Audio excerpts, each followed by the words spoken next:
여러분은 자녀를 사랑하시나요? 그런데 부모의 사랑이 때로는 자녀를 망치기도 합니다.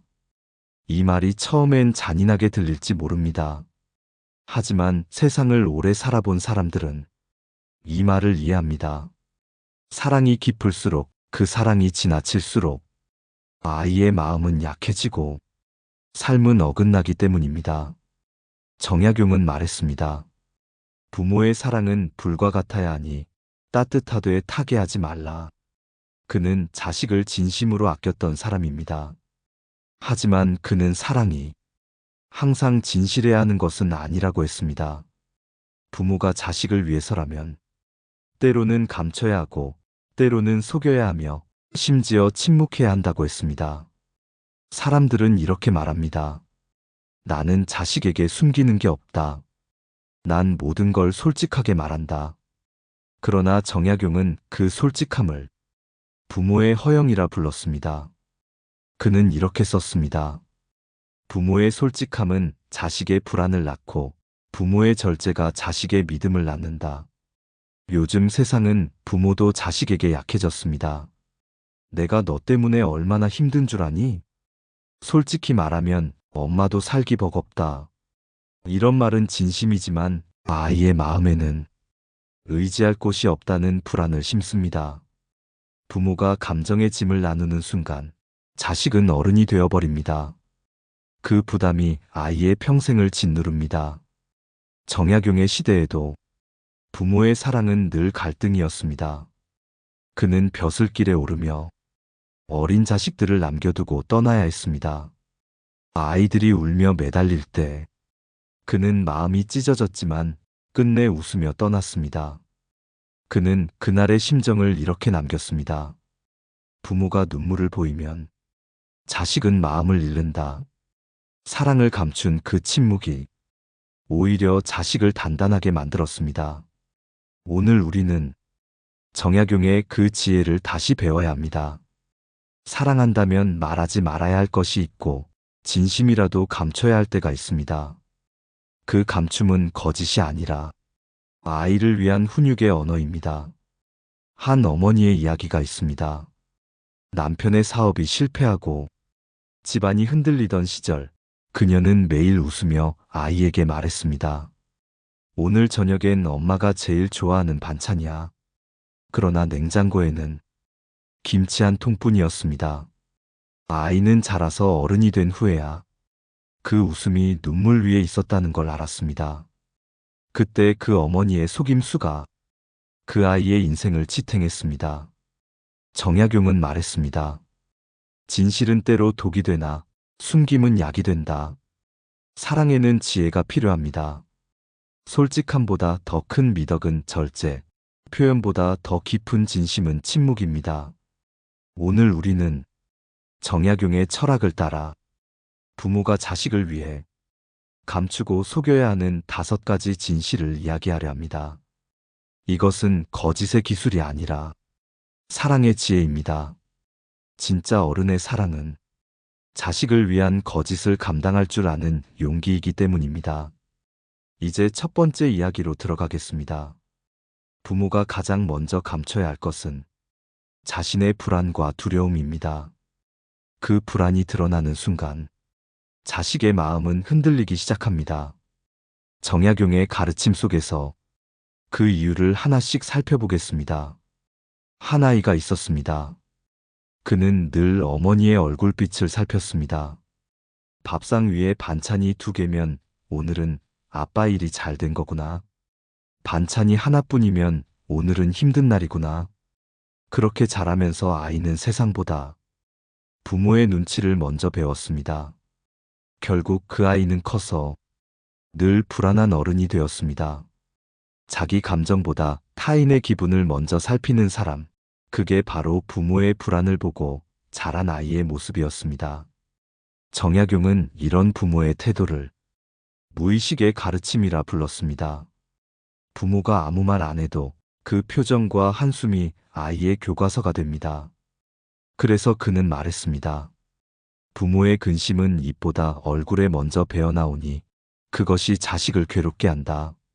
한 상담자는 60대 어머니의 사연을 들려줬습니다. 남편이 세상을 떠난 뒤 혼자 아들을 키우며 살아온 분이었습니다. 그녀는 늘 말했습니다. 괜찮아, 엄마는 강하니까. 하지만 매일 밤 몰래 울었습니다. 아들은 성인이 된 후 고백했습니다. 엄마의 괜찮다는 말이 가장 두려웠어요. 진짜 괜찮지 않다는 걸. 아이도 알고 있었거든요. 정약용이라면 이렇게 말했을 것입니다. 근심은 숨기되 거짓으로 감추지 말고 힘은 보이되 허세로 꾸미지 말라. 부모가 감정을 완전히 감추라는 뜻이 아닙니다.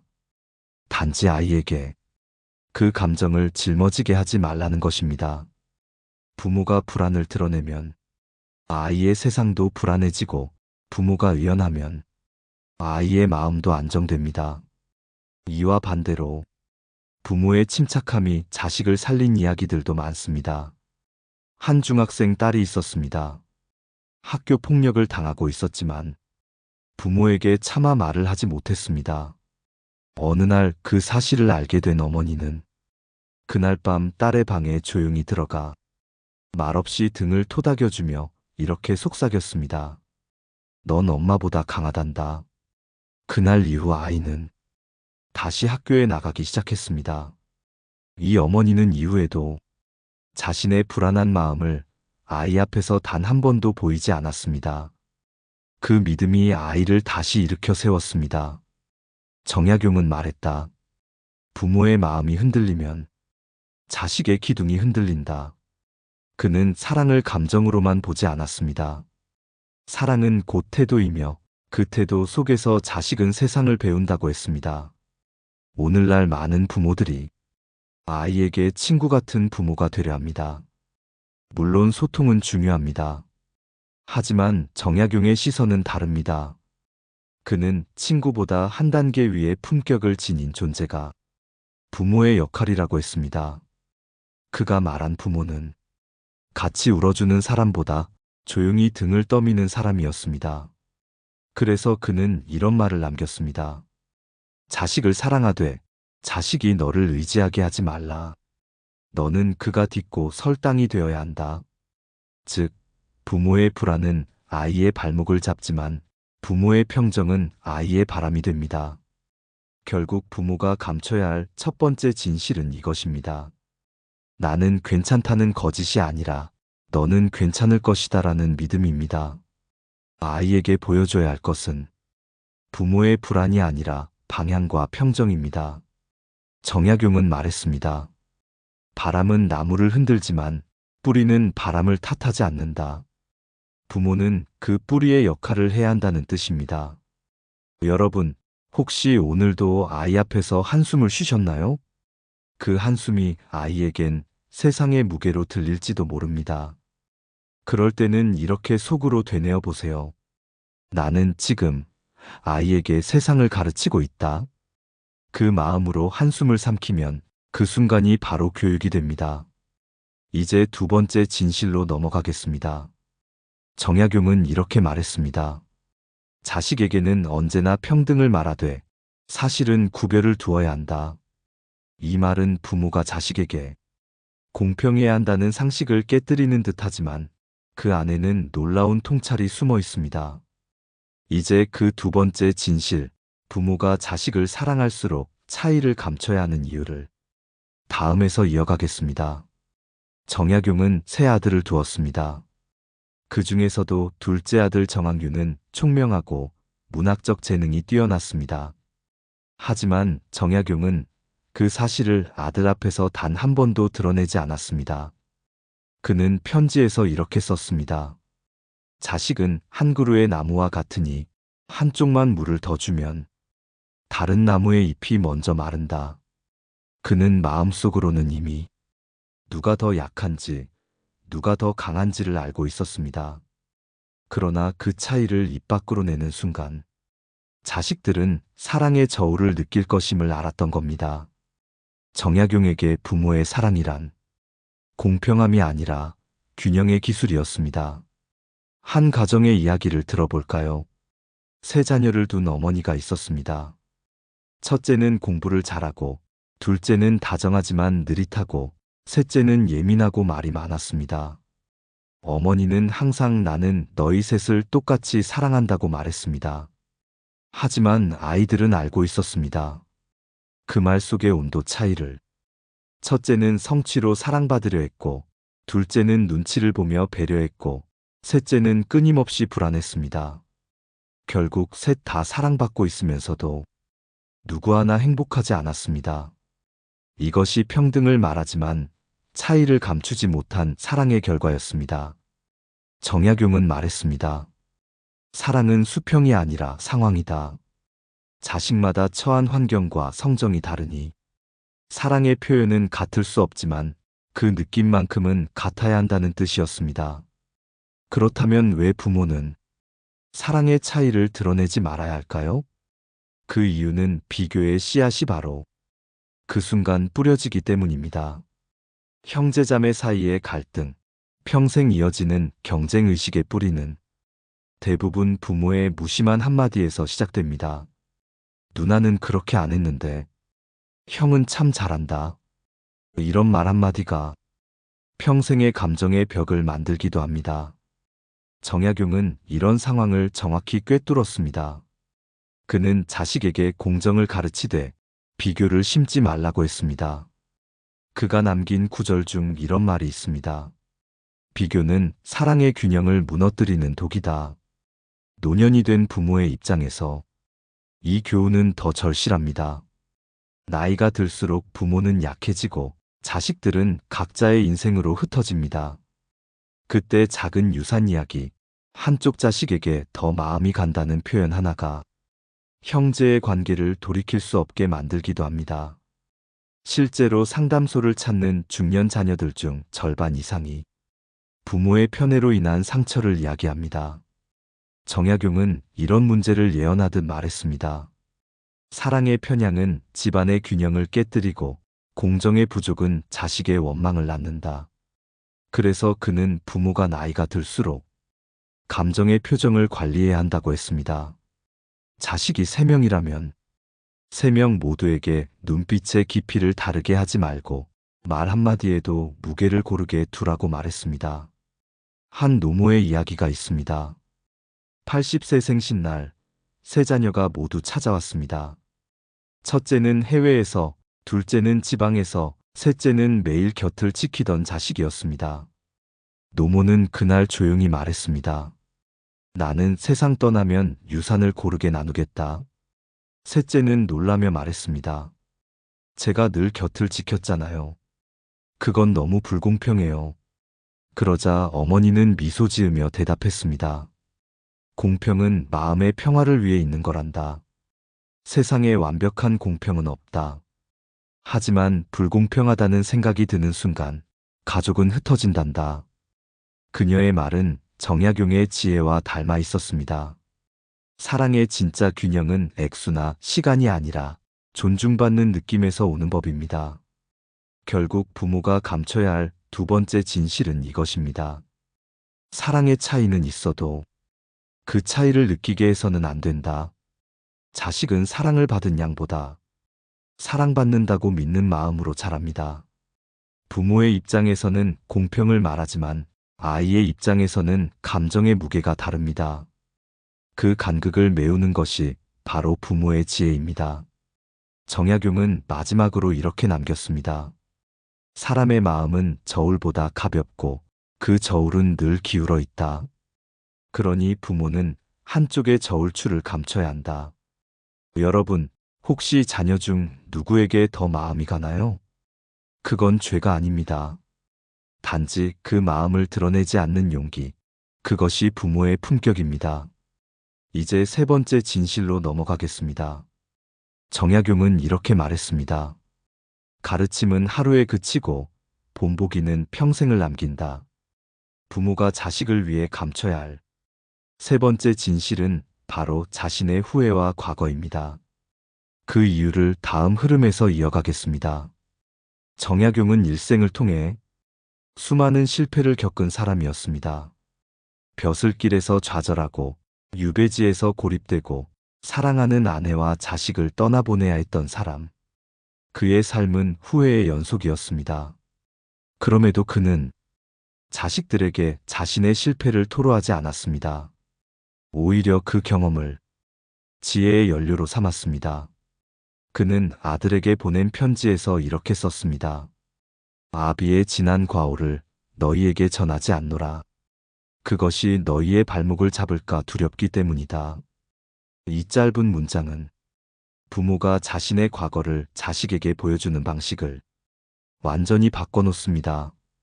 정약용은 반성은 가르침이 아니며 후회는 짐이 된다고 보았습니다. 우리는 종종 자식에게 솔직해야 좋은 부모라고 믿습니다. 엄마도 옛날에 그런 실수 많이 했어. 아빠도 그 나이 때 공부 안 했단다. 이런 말이 위로처럼 들리지만 사실은 아이의 방향감을 흐리게 합니다. 부모의 후회는 아이에게 자기 합리화의 여지를 줍니다. 엄마도 그랬다는데 나도 괜찮겠지. 이런 생각이 싹 트는 순간 부모의 인생은 교훈이 아니라 면죄부가 됩니다. 정약용은 그래서 자신의 젊은 시절의 허물, 벼슬길의 좌절, 심지어는 유배의 이유조차 자식에게 상세히 밝히지 않았습니다. 그는 오히려 이렇게 말했습니다. 사람이 넘어졌다는 사실보다 그가 어떻게 일어섰는지를 보게 하라. 그의 철학은 공자와 맹자의 가르침과도 닮아 있습니다. 공자는 말했다. 부모는 자식의 거울이 아니라 그림자여야 한다.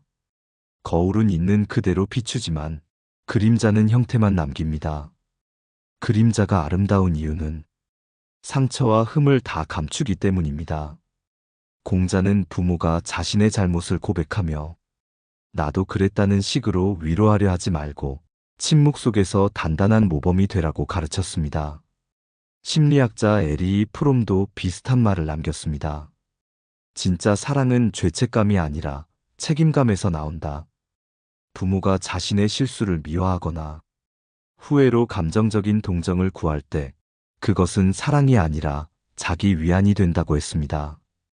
자식을 위한 가르침은 감정의 공유가 아니라 품격의 모범에서 나와야 한다는 뜻입니다. 한 중년 아버지의 이야기가 있습니다. 그는 젊은 시절 방탕하게 살았고 결국 가정을 잃었습니다. 뒤늦게 후회하며 성인이 된 딸에게 이렇게 고백했습니다. 아빠는 젊을 때 정말 바보였어. 너만큼은 내 실수처럼 살지 말아라. 하지만 그 말을 들은 딸은 이틀 동안 아버지를 피했습니다. 그녀는 일기장에 이렇게 썼습니다. 아빠의 고백이 고맙지 않았다. 그건 반성이라기보다 아직도 후회 속에 사는 모습이었다. 그녀가 원했던 건 아버지의 참회가 아니라 이제라도 달라진 아버지의 모습이었습니다. 정약용의 말대로 부모의 후회는 말보다 삶으로 보여줄 때 비로소 교육이 됩니다. 부모의 후회를 감춰야 하는 이유는 단 하나입니다. 자식이 그 후회를 자신의 미래로 오해하기 때문입니다. 부모가 나는 결국 이렇게 살았어라고 말하는 순간 아이의 마음에는 나도 결국 그렇게 될 거야라는 불안이 자리 잡습니다.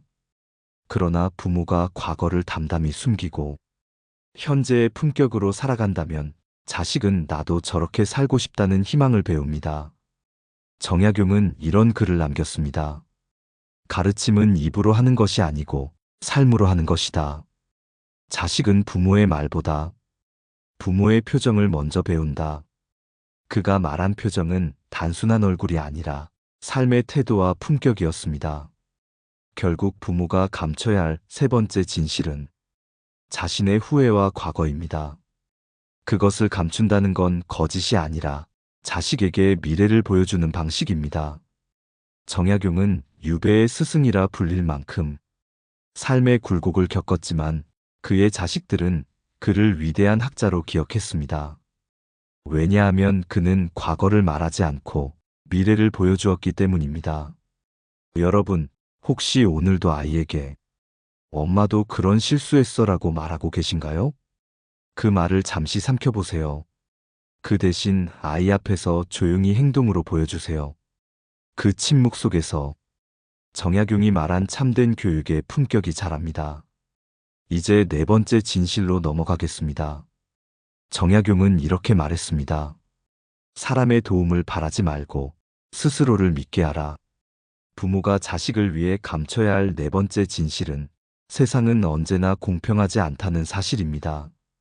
왜 부모는 이 진실을 숨겨야 하는가? 그 철학적 이유를 다음 흐름에서 이어가겠습니다. 정약용은 세상을 누구보다 깊이 들여다본 사람이었습니다. 그는 귀족과 평민, 부자와 가난한 자의 차이를 누구보다 잘 알았습니다.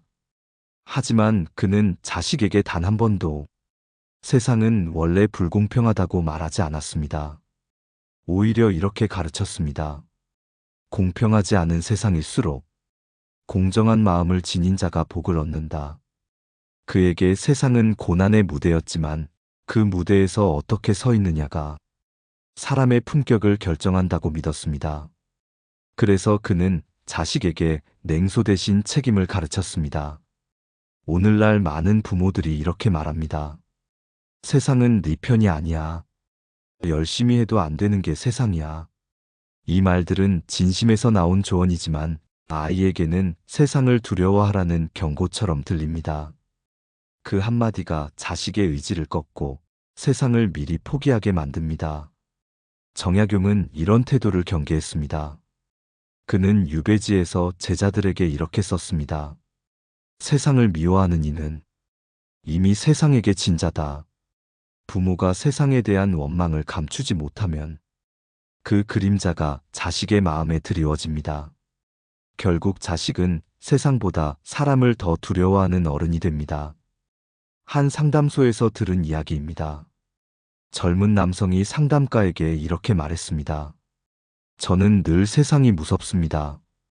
노력해도 소용없을 것 같아요. 부모님이 늘 그랬거든요. 착하게 살면 바보 된다. 남 믿지 말고 내 이익 챙겨라. 이런 말을 매일 듣고 자랐어요. 그의 인생은 끊임없는 방어였습니다. 사람을 믿지 못했고 도전할 용기를 내지 못했습니다. 그의 부모는 세상에 대한 진실을 알려준다고 믿었지만 사실은 그들의 상처를 물려준 것이었습니다. 정약용이 이 모습을 봤다면 이렇게 말했을 겁니다. 세상의 불공평을 자식에게 말하지 말라. 그가 그 불공평을 바꾸는 사람이 되어야 하니. 정약용은 불공평한 세상 속에서도 언제나 정의와 학문, 실천을 강조했습니다. 그는 공정한 세상이란 누군가가 주는 것이 아니라 스스로 만들어가는 것이라 믿었습니다. 그래서 그는 아들에게 이렇게 말했습니다. 너희가 걸어야 할 길은 사람들이 닦아놓은 길이 아니라 스스로 발로 다져야 하는 길이다. 그 말 속에는 불공평의 세계를 책임의 세계로 바꾸는 힘이 담겨 있습니다. 자식을 사랑하는 부모일수록 세상의 어두운 면을 먼저 알려주고 싶어 합니다. 혹시나 다칠까, 속을까, 실패할까봐. 하지만 정약용은 오히려 이렇게 경고했습니다. 너무 일찍 세상을 가르치면 그는 세상을 두려워하고 너무 늦게 가르치면 그는 세상을 얕잡는다. 결국 부모의 역할은 세상의 잔혹함을 그대로 보여주는 것이 아니라 그 속에서도 사람다움을 지키는 방법을 보여주는 것입니다. 부모가 세상은 원래 불공평하다고 말하면 아이의 눈은 냉소로 흐려집니다. 하지만 부모가 그래도 세상을 따뜻하게 보려는 사람도 있단다라고 말하면 그 눈에는 희망이 남습니다. 이 미묘한 차이가 한 사람의 인생을 결정짓습니다. 여러분, 우리는 자식이 세상에 나가 상처받지 않기를 바랍니다. 그래서 때로는 세상의 추함을 미리 알려주죠.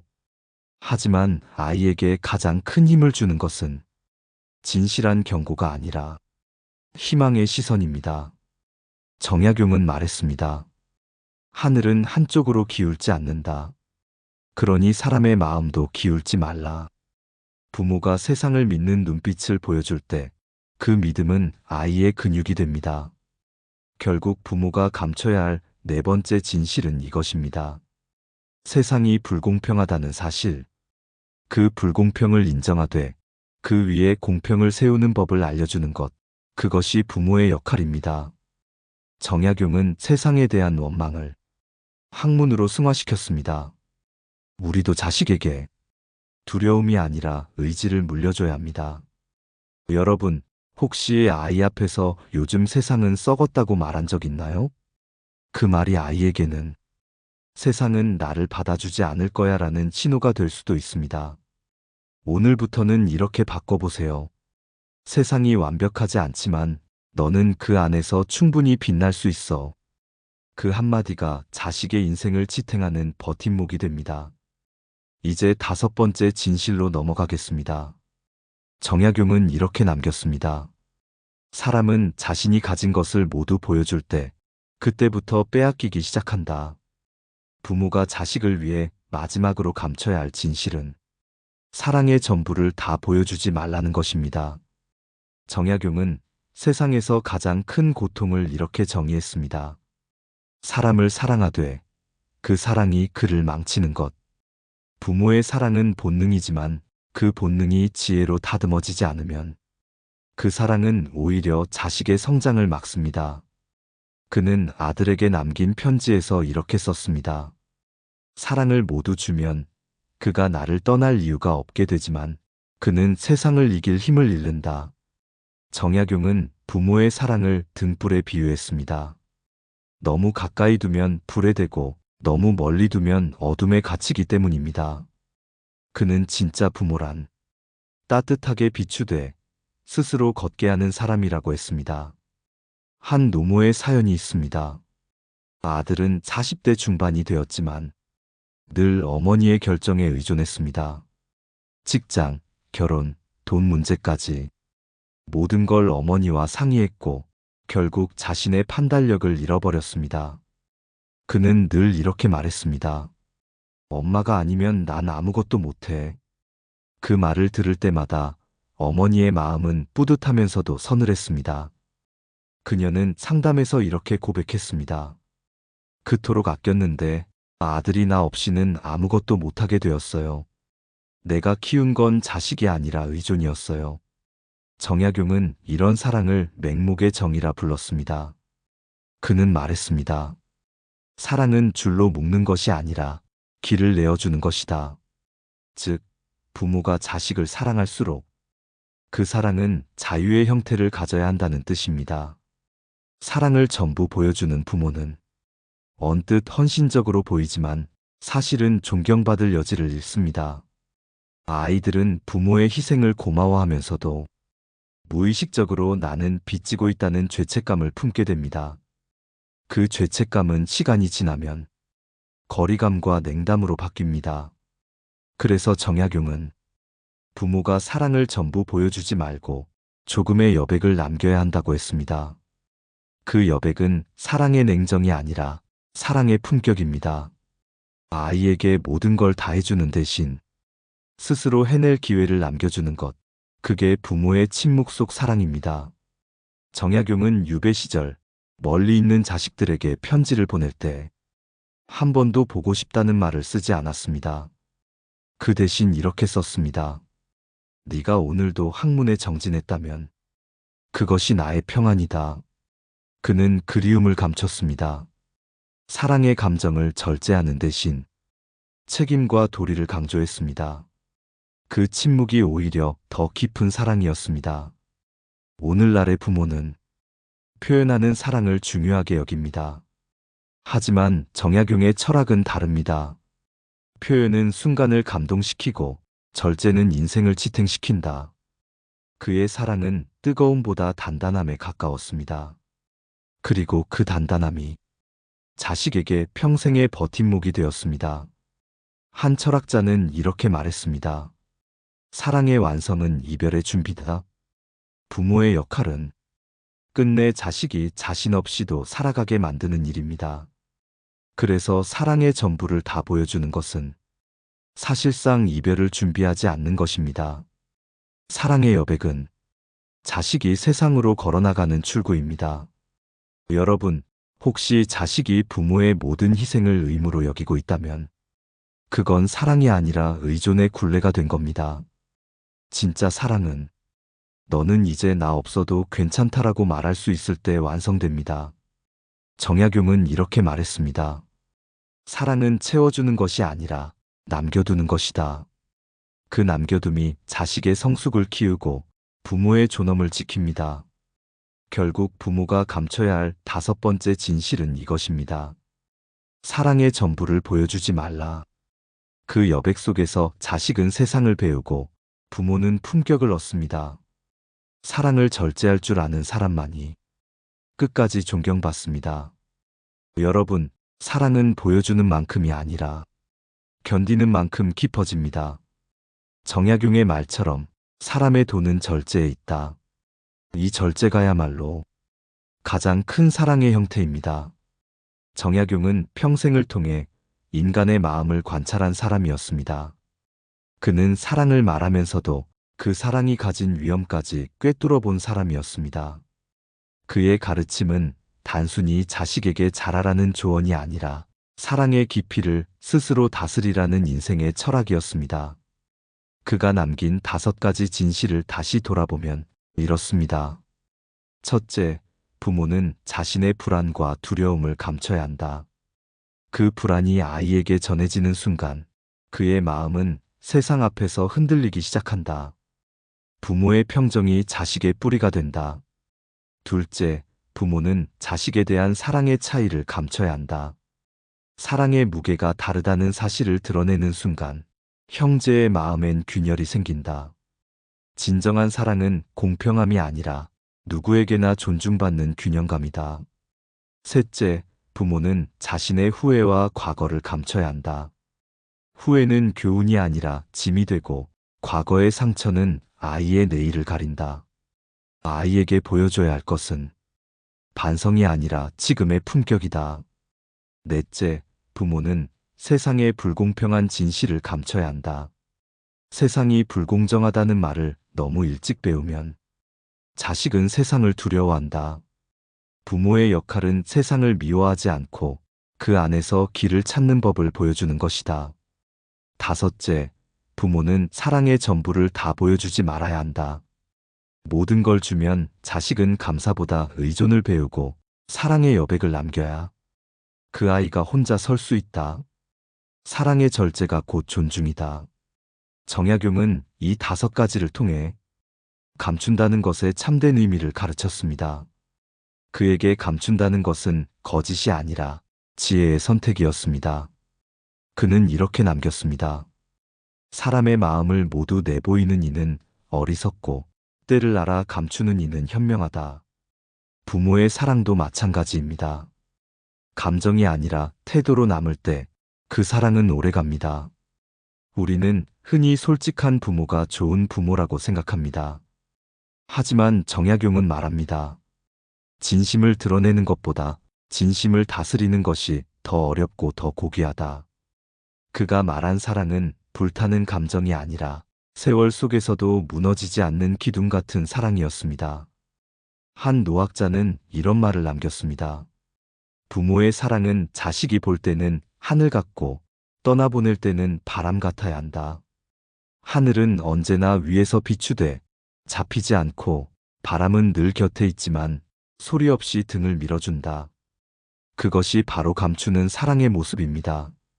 여러분, 사랑이 깊을수록 말이 많아집니다.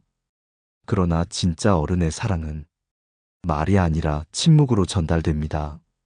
정약용은 인생의 마지막 순간에도 자식에게 말 대신 글 한 줄만 남겼습니다. 조용히 살아라. 말보다 마음이 크면 세상이 너를 두려워한다. 그의 사랑은 고요했지만 그 고요함이 자식들을 단단하게 만들었습니다. 혹시 지금 여러분도 자식에게 너무 많은 말을 하고 있지 않나요? 그건 안 된다. 내가 너를 위해 이렇게 했다. 이런 말들은 결국 사랑보다 통제를 남깁니다. 오늘부터는 조금만 침묵해 보세요. 그 침묵 속에서 아이들은 스스로 자랍니다.